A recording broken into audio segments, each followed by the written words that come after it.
Here, the divorce papers. I'm taking all the inheritance for myself." Dean said with a big yawn as I was greeting our relatives, and chuckled lightly. "What are you joking about? In such a situation, how could you?" "It's no joke. You were Dad's favorite, so I married you reluctantly. There's no other choice but for me to take over Dad's company. Meaning, all the inheritance is mine. With Dad gone, you're no longer needed." Despite his father just having passed away, Dean was only thinking about the inheritance. Hearing Dean's words, I felt something I had been holding back suddenly snap. My father-in-law had once been a great help to me, and I had endured for his sake, but I can't take it anymore. "Fine, I'll grant you the divorce." I decided on revenge to protect the company left by my deceased father-in-law and regain the self-respect I lost through my marriage to Dean.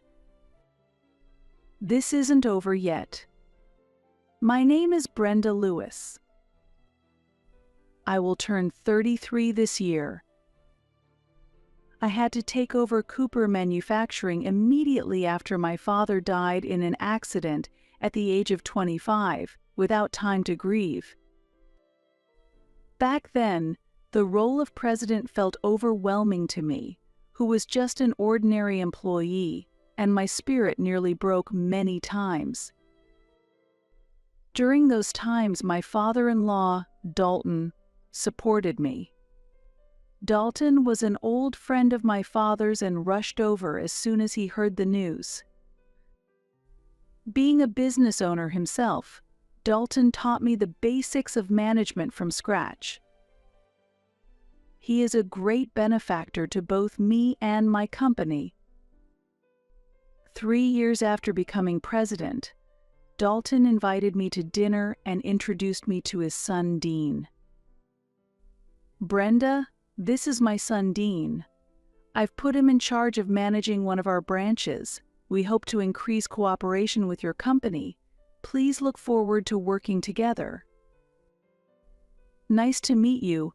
I've heard a lot about you from my father. I've been entrusted with the branch office, but I'm still inexperienced, so please guide me kindly." Dean, who spoke with a bright smile, seemed at first glance to be a very sincere young man. Knowing he was Dalton's son, I was convinced of his competence and was able to build a friendly relationship quickly. Dean, always with a smile, asked, "I heard from my father that you're managing a company at such a young age after your late father's passing. Your abilities are impressive given your youth. What industry does your business operate in?" To this, I revealed the name of our company. Our company is called Cooper Manufacturing, and we primarily handle automobile parts.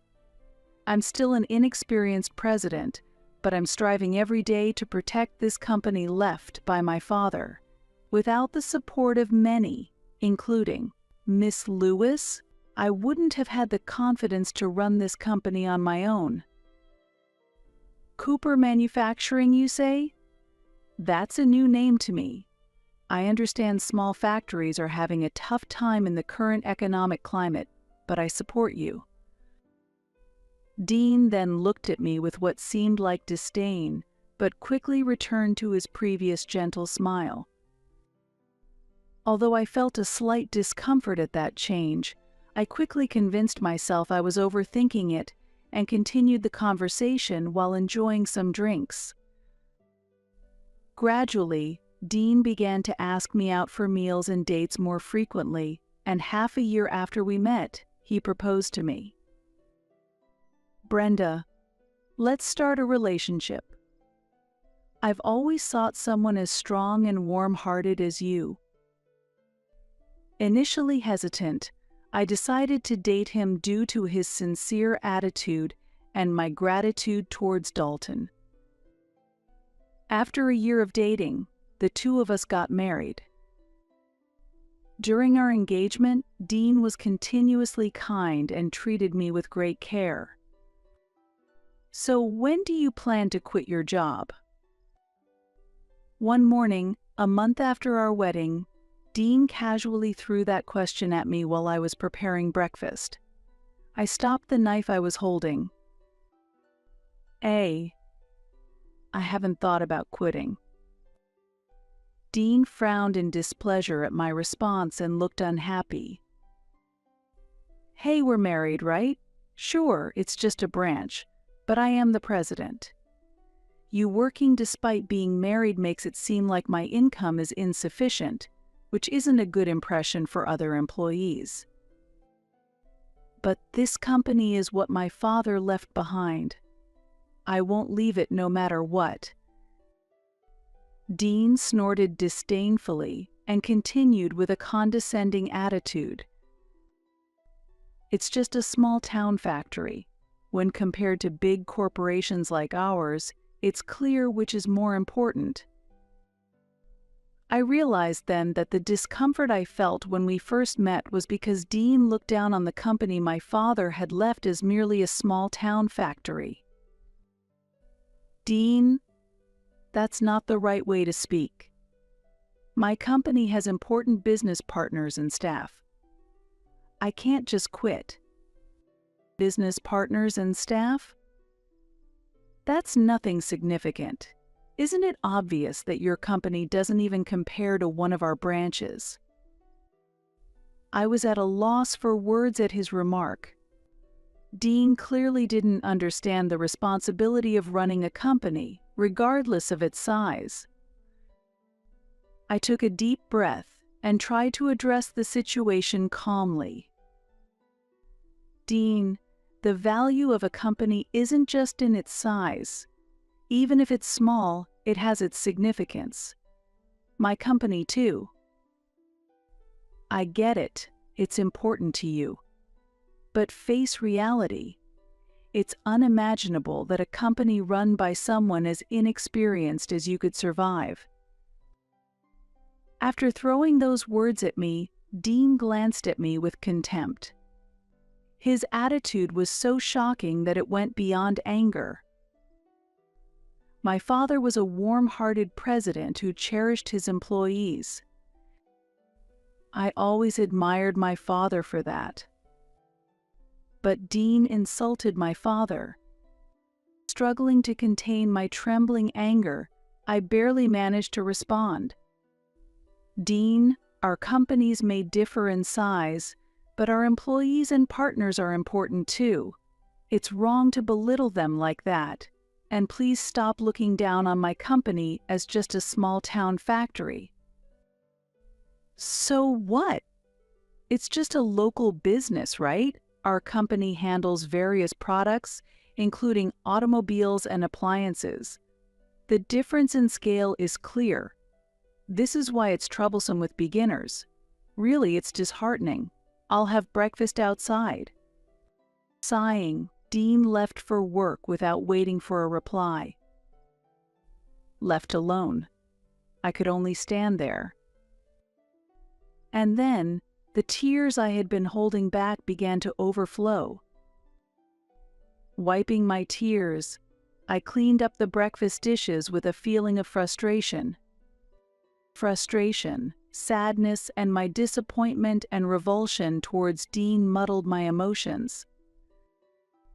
That evening, when I returned home exhausted, unexpectedly, Dean was already back. As I opened the front door, the aroma of delicious cooking filled the house. "I'm home," I said quietly. In response to my words, Dean peeked out from the kitchen. "Welcome back, Brenda." His voice was warmer than it had been in the morning. As I stood there puzzled, Dean began to speak. "I'm sorry about this morning. I was stressed from work and took it out on you. I shouldn't have directed it at you," he apologized to me. The sight of him apologizing gradually dissolved the anger in my heart. As a gesture of reconciliation, I tried to prepare dinner. I'm not confident about the taste, though, Dean said with a bashful smile. His words made me smile involuntarily. Thank you, I really appreciate it, I expressed my gratitude. We sat down at the table together and began eating the meal Dean had prepared. While the food wasn't gourmet, his effort made it strangely delicious. It's good. Thank you, Dean, I murmured softly. Dean smiled satisfactorily at that. With this, our argument seemed to have ended, but afterwards, there was a noticeable change in Dean's behavior. For a time, he regained his former kindness, but gradually he became colder towards me and his disparaging remarks about my company increased. A year into our marriage, his behavior resembled that of a tyrannical ruler. When I came home late from work, he greeted me sarcastically while lying on the sofa. Finally home, huh, Madam President? What time do you think it is? I'm sorry, I was held up by an unexpected meeting. I'll prepare dinner right away. I said this almost apologetically and hurried to the kitchen. Watching me, Dean scoffed derisively. A meeting? Huh? Were you really working overtime? Is the president of a small-town factory that busy? I didn't respond to his words and silently started cooking. The relationship between us continued to deteriorate. Dean, disliking mere formal apologies, appeared before me without hiding his anger, saying coldly, "Brenda, do you understand how you're managing to live like this? You're acting like you're just the president of some small-town factory." I internally resisted, but dealing with his company was crucial for mine. I gave up on arguing, but it wasn't that I felt nothing. Struggling to contain my anger, I responded with a trembling voice. I live thanks to your support. I appreciate it. This response irritated Dean, and he became even more aggressive. If you're thankful, show it. Or apologize from the bottom of your heart, and I'll forgive you. I bit my lip hard to suppress my anger. What's the matter? Can't you do it? If you can't, I don't mind terminating our contract with your company. I can crush your company any time. If there's no apology, I'll suspend our transactions. As he said this with a sneer, I felt disgusted but decided to protect my company. Though I tried to apologize, my pride wouldn't allow it, and I hesitated. What are you doing? Hurry up. Pushed by his urging, I finally pleaded. Please continue doing business with us. I beg you. Seeing me beg so desperately, Dean laughed smugly. Hack, pathetic. To think such a person is a president. His attitude and his contemptuous words made me feel frustrated, but I had no choice but to yield to his threat to stop the transactions. I quietly endured the situation. 3 years into our marriage, Dean's arrogant behavior intensified, and his criticism towards me and my company worsened. Every time I came home, I was almost certainly met with his harsh words. Initially, I protested, but once I realized arguing was pointless, I just let it slide. Really, how late can you be? How long do you plan to keep me waiting? He would greet me angrily, and then continue to complain at length about me and my company. You say you've been working late recently, but is your company about to go under? Don't worry, if it fails, I'll hire you after it's ruined. I'll spread the rumor that an incompetent woman destroyed her company. Sneering as he said this, I felt resentment towards him but knew arguing was futile, so I remained silent. Perhaps dissatisfied with my attitude, Dean's anger only grew, and he kept complaining to me. You really lack the awareness of being a president.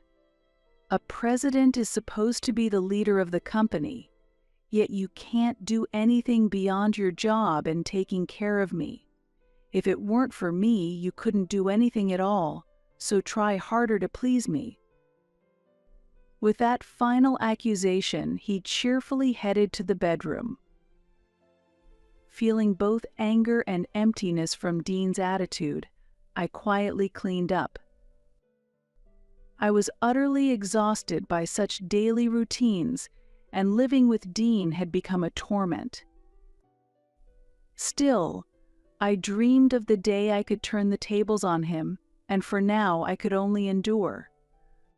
That day became unforgettable.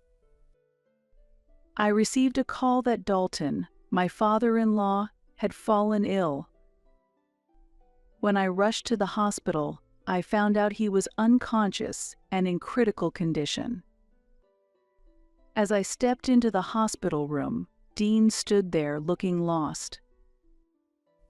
I approached slowly and gently took Dalton's hand. "Father-in-law," I called out quietly. It seemed like his hand moved slightly, but it might have been my imagination. The next morning, Dalton quietly passed away.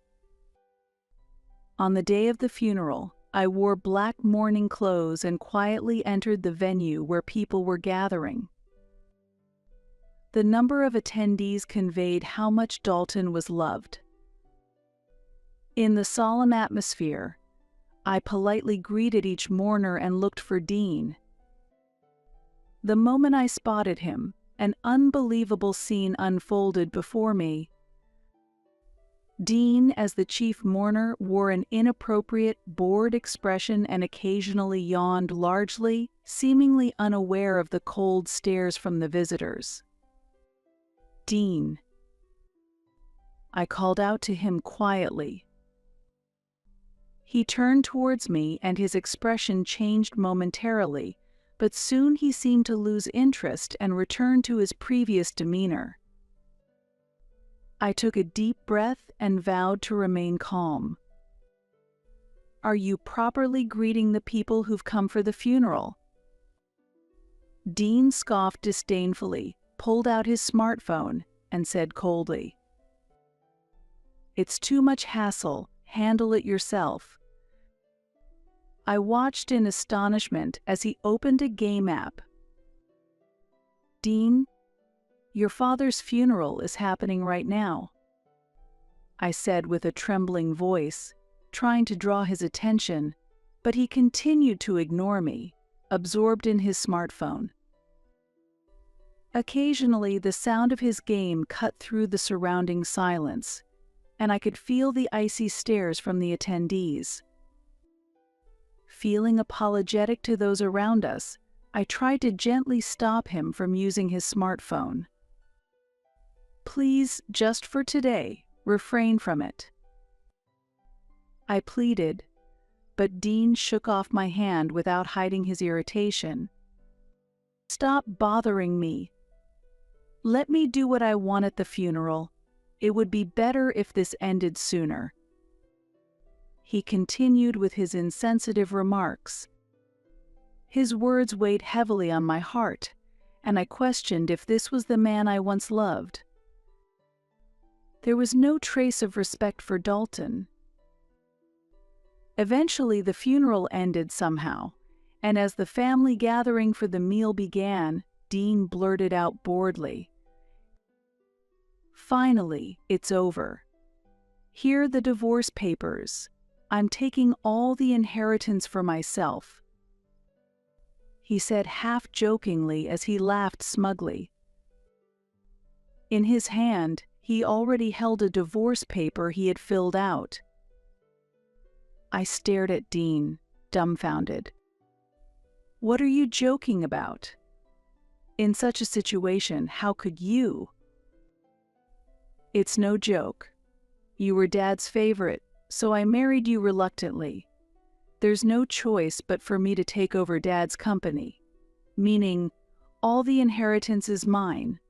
With Dad gone, you're no longer needed."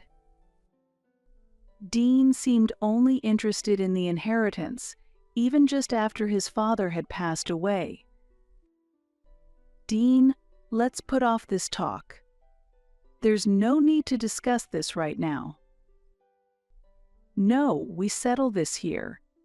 If you don't agree to the divorce, I'll terminate all contracts with your company."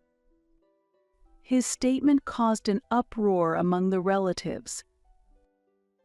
"Are you really going to do that?" "Yes, I'm serious. Ending the contracts with your small factory won't affect my company." Dean's words pushed me to my limit.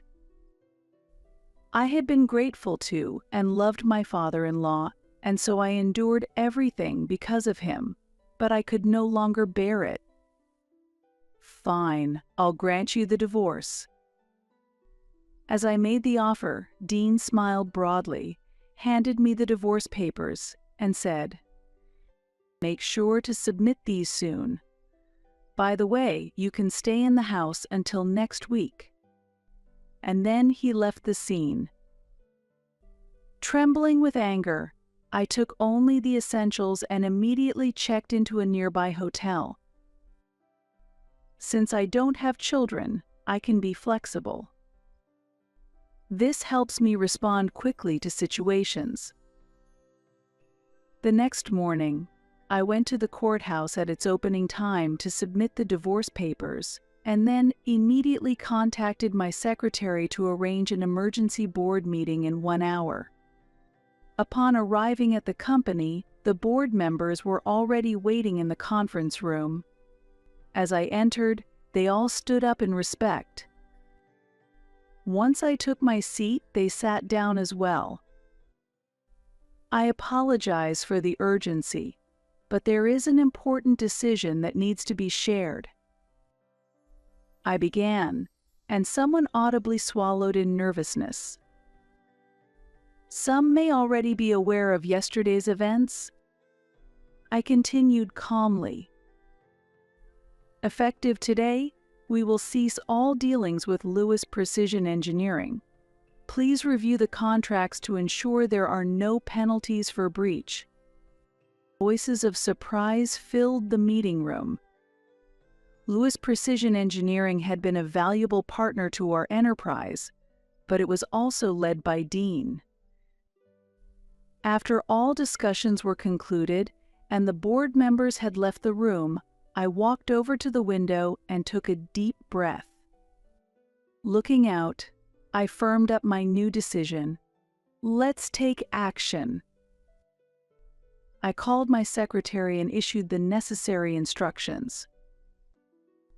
Prepare a notice ending our dealings with Lewis Precision Engineering and inform my ex-husband as well. Set up a meeting at 3 p.m. After my secretary nodded and left, I looked out the window again and murmured, "Are you ready? This is just the beginning." Smiling, I stood in front of the building of Lewis Precision Engineering at 2:45 p.m., adjusting my suit and taking a deep breath. Upon giving my name at reception, I received a polite response. "Miss Cooper, you have a 3 p.m. appointment. Please wait a moment." After a call through the internal line, a young woman quickly came to greet me. Her demeanor made it clear that she was my husband's secretary. We followed her and took the elevator to the top floor of the building. My heart rate increased slightly, but I made an effort to maintain a calm expression. After arriving, the secretary led the way and stopped in front of a large door, giving a light knock. When the door opened, there was Dean, seated in a large chair within the spacious office. "What do you want? Is the divorce finalized? Or did you come to ask for money?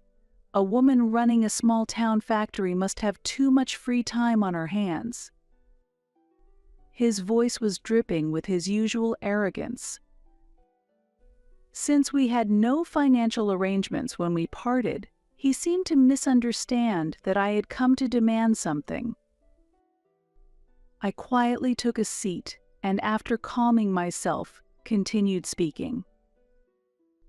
"It's been a while, President Lewis. I am here to discuss business matters." What's with the cold attitude? He could hardly hide his irritation. Smiling slightly, I slowly took a document out of my bag and said, "I have come to deliver this. As of today, we will be terminating our business dealings with your company." As I spoke calmly, Dean's face changed color, and he froze momentarily. However, his laughter soon filled the room. "You're joking, right? Your company is cutting off business with us? It's just a small-town factory, isn't it?" Dean still seemed unable to grasp the reality. In fact, Lewis Precision Engineering's business with Cooper Manufacturing accounts for 40% of your revenue. This will significantly impact your company. He looked back at me in astonishment. "You're lying. I thought Cooper Manufacturing was just a small-town factory." "You didn't know at all, did you? Cooper Manufacturing actually employs 9,000 people and has an annual revenue of $1 billion. That's absurd."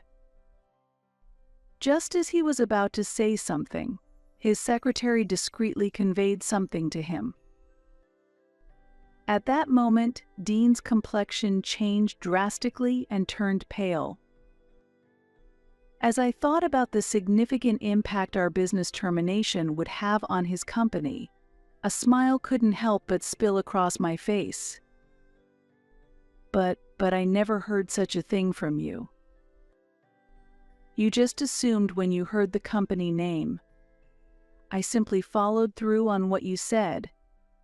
Ending business with Cooper Manufacturing won't affect my company was what you said, right?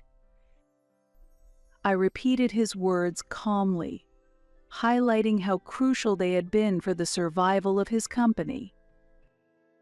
This break could mean the end of his company. He seemed to realize this as his face grew even paler. "Wait a minute. I just misunderstood Cooper Manufacturing as a mere small-town factory. Besides, if you're making so much, why do you always wear such simple clothes? You're joking, right, Brenda?" Dean, previously full of confidence, now pleaded weakly. "You really don't understand anything. I'm just following my father's teachings." I sighed deeply and looked at him intently. My father despised flaunting wealth and understood its risks well. That's why I live modestly, quite the opposite of you, who squanders money. As I smiled gently, Dean's face turned red with anger and embarrassment, and he fell silent. Just because we're divorced doesn't mean I want to end the dealings. Doing business with Lewis Precision Engineering has indeed been profitable for us. However, recent issues with quality and delays in delivery. I paused mid-sentence and looked directly at Dean. "And the main reason is your moral failings. You shirked your responsibilities as the chief mourner at your father's funeral and pushed a divorce paper at me while many relatives watched. You declared, "All the inheritance is mine." I was drunk. I was sad about my father's death and had some drinks before the funeral. It wasn't intentional. For 3 years since our marriage, you have looked down on me. You never understood my profession, only criticized and insulted me. And yesterday you showed your true colors. If that wasn't your true self, then what is? Dean remained silent, at a loss for words. Dealing with someone who lacks such ethical standards poses a risk to Cooper Manufacturing. That's why we are terminating our dealings. Brenda, please reconsider. Our company will go under. As Dean pleaded in a feeble voice, I responded with a cold smile. Your company will be fine, right? I remember you often said, I can buy it out anytime if I really wanted to. Dean's complexion turned ghostly pale. Dean likely never imagined his own words would come back to haunt him like this. You bastard. As he said this, Dean stood up and swung his arm towards me in anger. At that moment, his movement froze mid-air. Do you really intend to overpower me? Go ahead, try it. If you commit violence here, the reputation of Lewis Precision Engineering will only worsen. Moreover, attacking the female president of Cooper Manufacturing would be even more disgraceful. My calm response caused Dean's hand to tremble. Damn it! While filled with rage, he slowly lowered his hand. This is goodbye. Farewell. With that, I left the room. I could hear Dean's shouts behind me, but they seemed distant now. Half a year had passed since my company ended our business dealings with Lewis Precision Engineering. During that time, the decline of Lewis Precision Engineering was significant. Initially, Dean tried to revive the business. He looked for new business partners and tried to motivate his employees, but once the termination of our dealings became public, his company's credibility rapidly declined. 2 months later, major clients began to cancel their contracts one after another, and Dean started offering excessive trading conditions, which further damaged his company's reputation. 4 months in, Lewis Precision Engineering faced financial difficulties, payments to employees were delayed, and staff began resigning or moving to other companies. The bankruptcy of Lewis Precision Engineering seemed inevitable. That day, I received a phone call. Hello, Brenda. The voice was hoarse and difficult to hear, but I immediately recognized it as Dean. What is it? I asked coolly. Please, I need to talk to you in person. Gone was his previous arrogance, replaced only by a tone of desperation. All right, let's meet tomorrow at 3 p.m. at Cooper Manufacturing.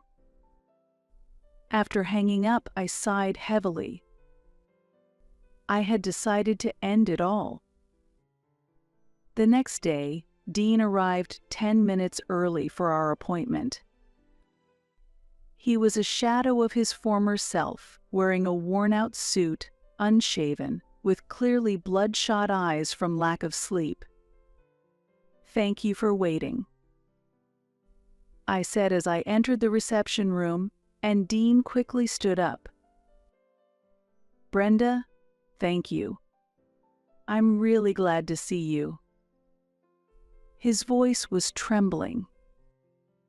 Please, I'm begging you to resume business with Lewis Precision Engineering.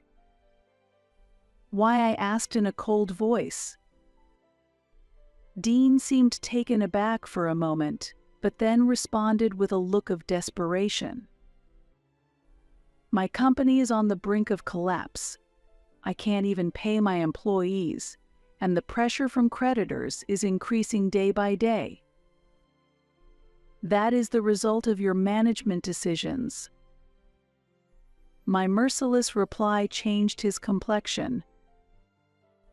Suddenly, he dropped to his knees and bowed deeply. Please, just give me one more chance. His figure was pitiful and tragic. The once arrogant man was now prostrating himself on the ground, begging for forgiveness. Dean, I called, and he briefly lifted his face, showing a glimpse of hope, but I continued, I'm sorry, but there is no second chance. My cold words froze him. I could see his eyes shift from hope to despair. But Brenda Dean tried to continue with a trembling voice, but I cut him off. Enough. You belittled me for 3 years. Even on the day of your father's funeral, you trampled on my feelings. There is no room for sympathy for someone like you. Dean once again lowered his forehead to the floor, pleading as if seeking pity. I have already apologized for that. Please. This isn't for the sake of the company, not for me, but genuinely for the employees. My resolve was firm, knowing that such apologies, while necessary, did not erase the consequences of his actions or the underlying attitudes that led to them. This was about more than just business, it was about respect and consequences. For the employees, if you had truly put them first, it wouldn't have come to this. This is the result of prioritizing your own protection. Dean's shoulders trembled, and he continued in a tearful voice. Please, don't abandon me. In response to Dean's plea, I calmly noted the time. It's time now. President Lewis, please leave for today. At that, the secretary entered the room. She took Dean by the hand and gently wiped his tear-streaked face as she led him out. Around noon, I went down to the lobby, where Dean was still standing. He looked at me, seemingly about to say something, but his opportunity was interrupted by the sudden appearance of a third party. President, may I have a moment of your time? The person asked quietly. Hearing that voice, Dean dropped to his knees in shock. What's happening? Morgan, why are you here? The employee called Morgan glanced at Dean briefly, but then returned his focus to me. President, may I have a little of your time? No problem. Let's discuss this in the conference room. I answered, moving forward before Dean could say anything. In that instant, Dean tried to grab my arm in a panic. Wait a minute. Brenda. What is this about? Why is my subordinate here? However, before he could touch me, security swiftly intervened. Unbelievable. Morgan, you are a traitor. Dean exclaimed. You are the one who betrayed me, Lewis. It's clear you pursued only your own interests, without any regard for your employees. Morgan replied calmly. At this, Dean's face went completely pale, losing all color. Morgan, this way, I urged him, and we left the area. As we departed, Dean's screams echoed behind us, but I did not look back. Despite the cessation of dealings with Lewis Precision Engineering, Cooper Manufacturing continued to grow, absorbing new talent and achieving success in new ventures. The workforce exceeded 12,000 employees, significantly expanding its market share and raising expectations as a pillar of the U.S. economy. Cooper Manufacturing's growth was recognized, and I received the CEO of the Year award. As a female leader, my status solidified, and I was widely covered in the media. 5 years later, in the fall, I attended the opening ceremony of Cooper Manufacturing's new headquarters. From the top floor of this building, I looked out over the expansive view of New York, reflecting on the journey that had brought us here. In my speech at the ceremony, I concluded, "Adversity is the nourishment that strengthens us. We have the strength to overcome any difficulty. Cooper Manufacturing will continue to move forward." Thunderous applause filled the venue, resonating deeply within me. Dean's life had changed dramatically, to the astonishment of those around him. Driven by financial greed, he personally guaranteed corporate bonds and misappropriated funds. Subsequently, his amateur investment strategies failed, and through fraud, he incurred even more substantial debts, ultimately leading to his company's collapse. It's said that his total debt exceeded $50 million.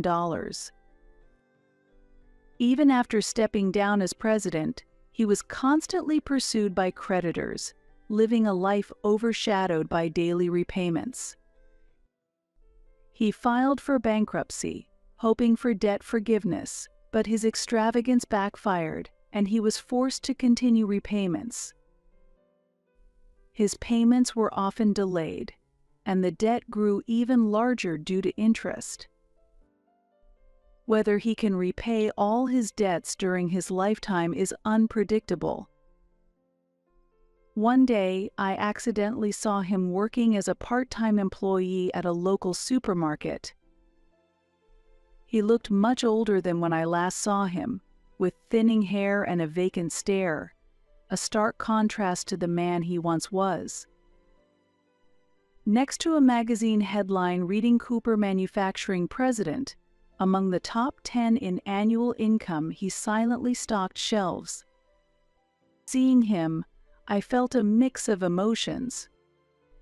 The man who once looked down on me was now in such a predicament. I looked away and quietly left the scene. My private life began with meeting a very attractive man 3 years ago. This meeting culminated in our marriage at the end of last year.